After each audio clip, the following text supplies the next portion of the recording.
Alone in my family's centuries-old manor, surrounded by forests as old as time, I felt an eerie sense of isolation that night. My parents had gone to visit relatives, and I decided to stay behind. The manor, with its creaky floorboards, echoing halls, and antique portraits, had always given me a slight unease, but I shrugged it off as nothing more than an overactive imagination. The evening began uneventfully. I made myself dinner, watched some TV, and then decided to read in the living room, the only place where the silence of the house felt somewhat comforting.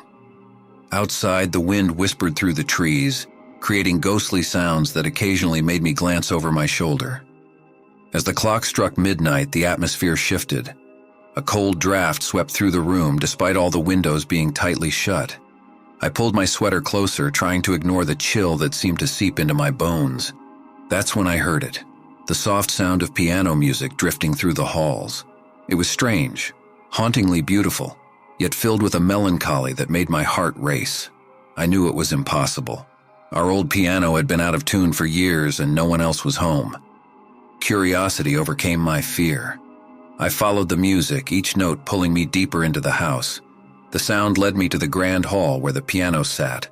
Its keys moved on their own, playing a melody that felt both familiar and unsettling. I stood there mesmerized, until the music abruptly stopped. The silence that followed was oppressive. A sense of dread washed over me. I turned to leave, but out of the corner of my eye, I saw a figure, a woman dressed in a gown from a bygone era, her face obscured by the shadows. She was staring right at me. My heart skipped a beat and I stumbled backward, my mind struggling to make sense of what I was seeing. The figure moved towards me, her steps soundless. As she came into the light, I saw her face, pale, her eyes empty pools of sorrow.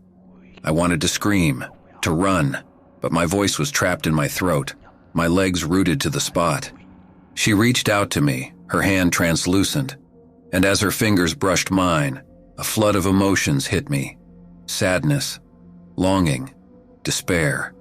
Images flashed in my mind, scenes of her life, and a tragic death that seemed to echo through the ages. I blinked, and she was gone. The room felt normal again, the chill dissipating. I ran back to the living room, my mind racing. I knew I had seen a ghost, the spirit of someone who had once lived in this house. I couldn't sleep that night, every sound making me jump, every shadow a potential specter. When dawn finally broke, I felt a sense of relief wash over me. The ghost hadn't appeared again, but the memory of her touch, the sadness in her eyes, remained with me. The next day I searched through old family records, driven by a need to understand. I discovered her story, a distant relative, a young woman who had fallen in love with a man her family disapproved of. Forbidden to see him, she'd been trapped in her sadness, her life ending in tragedy within these very walls. As the days passed, I would occasionally hear the piano at night, the melody a haunting reminder of the ghost I had encountered. I never saw her again, but I felt her presence, a lingering sadness that pervaded the house. Living in that manor was never the same. I was always aware, always waiting for something to happen. The experience had changed me, opened my eyes to the realities that lay beyond our understanding. The ghost, a manifestation of lost love and eternal sorrow, remained a part of the house, a reminder of the past that lingered in the present. I moved out eventually, unable to fully shake the feeling of being watched, of being a part of a story much older and sadder than my own. The manor, with its ghostly inhabitant, remained standing, a monument to a history both rich and tragic, its walls echoing with the melody of a long-lost love and a haunting that would never quite leave me.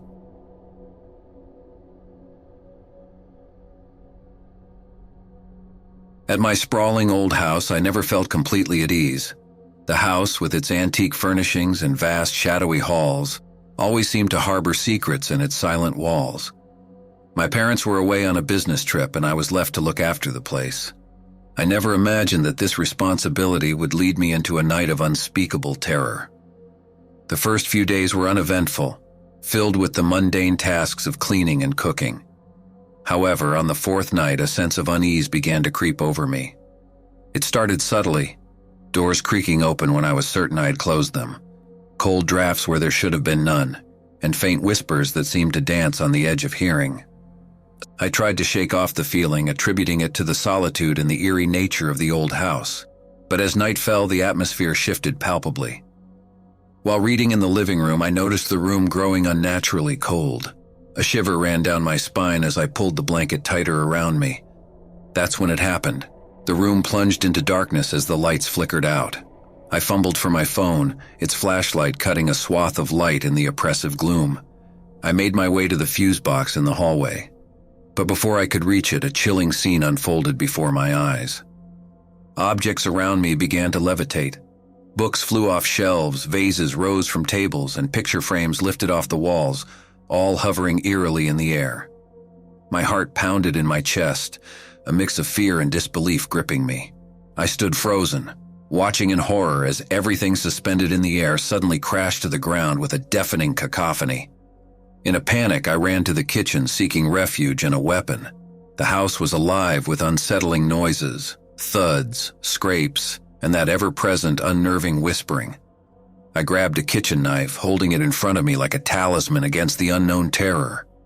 My phone rang, startling me. It was my neighbor, Mrs. Thompson. "Are you all right?" she asked, her voice laced with concern. "I saw your lights go out and heard a lot of noise. Is everything okay?" Before I could respond, a loud bang echoed through the house, cutting off our call. My heart was racing, my mind screamed for me to leave, but I couldn't abandon the house to whatever was causing this chaos. I cautiously made my way back to the living room, the knife gripped tightly in my hand. The air was thick with tension, the feeling of being watched overwhelming. Every shadow seemed to move, every corner of the room a hiding place for whatever was tormenting me. Then I saw it. A shadowy figure, darker than the surrounding darkness, moving slowly towards me. Its form was indistinct, shifting like smoke, and where its eyes should have been, there were only hollow voids. I couldn't move, couldn't scream, my fear rooting me to the spot.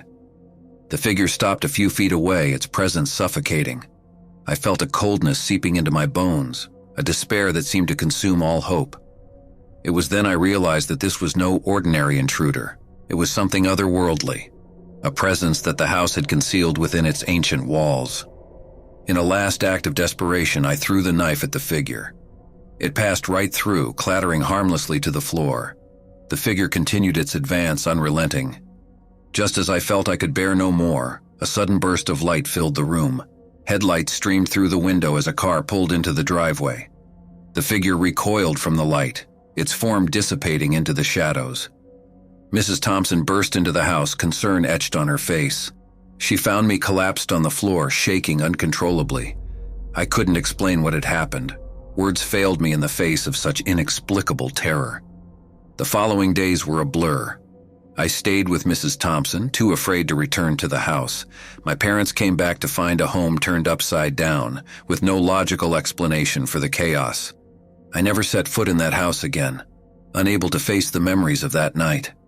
The house was sold, and we moved far away, but the memory of that haunting experience stayed with me.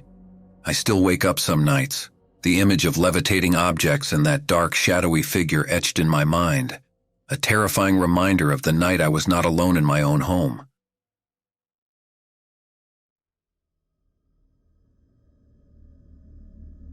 The night I was truly alone for the first time in the old family house is etched in my memory, a terrifying chapter I can never forget. My parents had gone on a week-long trip, leaving me in charge of the Victorian mansion that had been in our family for generations.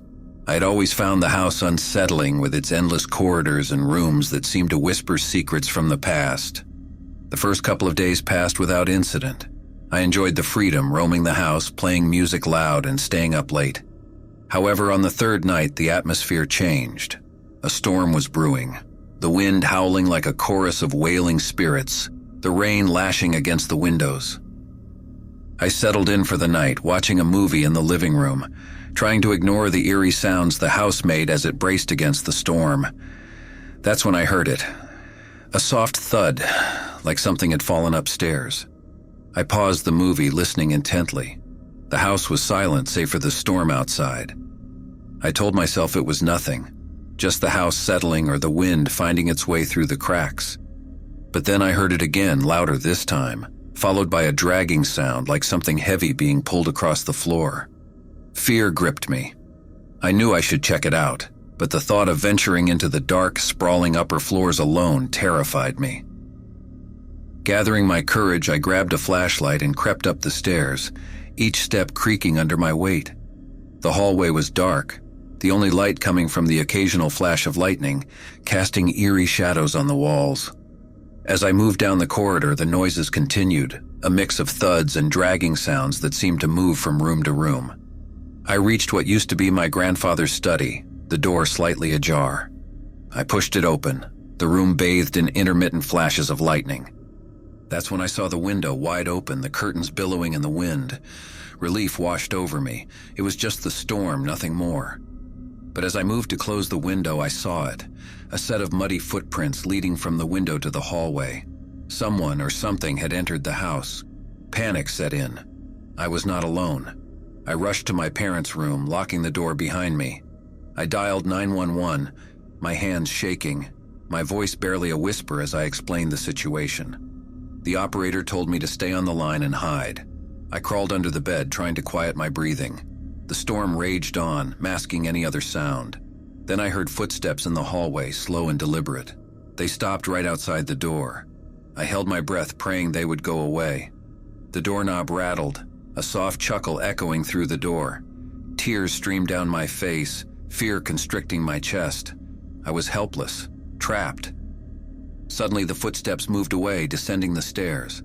I stayed under the bed, too terrified to move. After what seemed like hours, I heard sirens approaching, the sound of the front door being forced open, voices calling out. The police found no one in the house.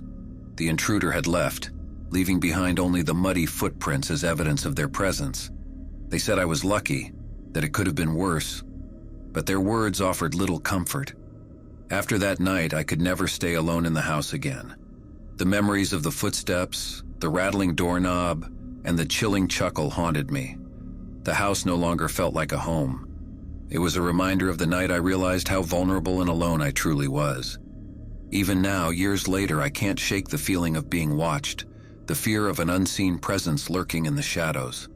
That night changed me, instilling a fear of being alone that I've never been able to overcome. It remains a terrifying memory, a stark reminder that sometimes the scariest monsters are the ones we can't see.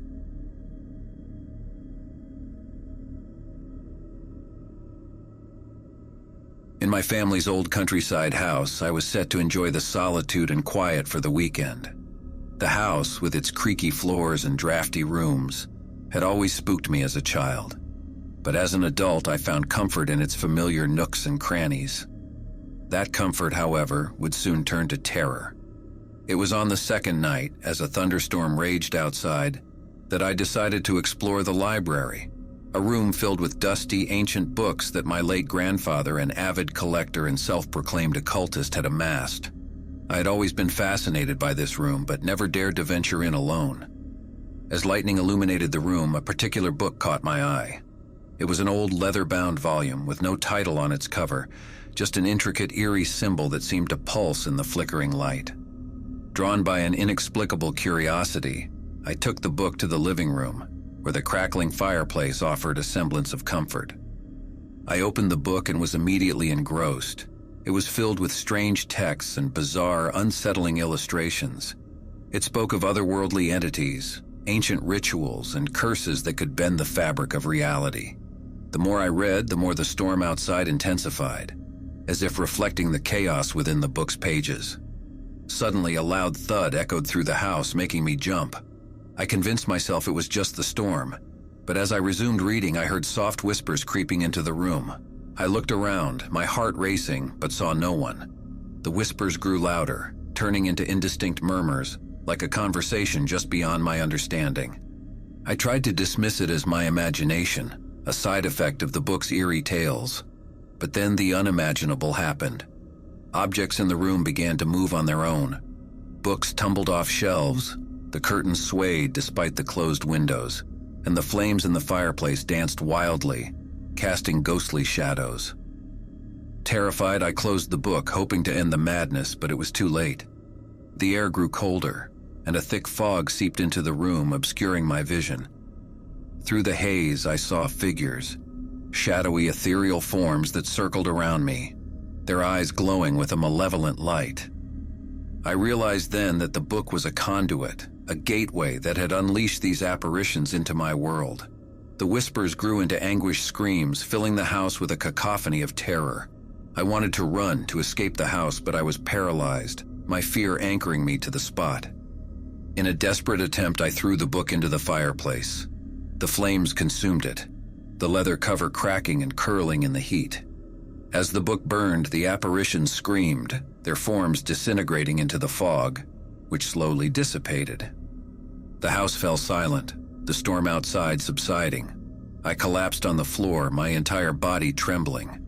I had escaped the terror, but the memory of those haunting figures and their agonized screams would forever be etched in my mind. The next morning, the sun shone brightly, as if the night's horrors had been nothing but a bad dream.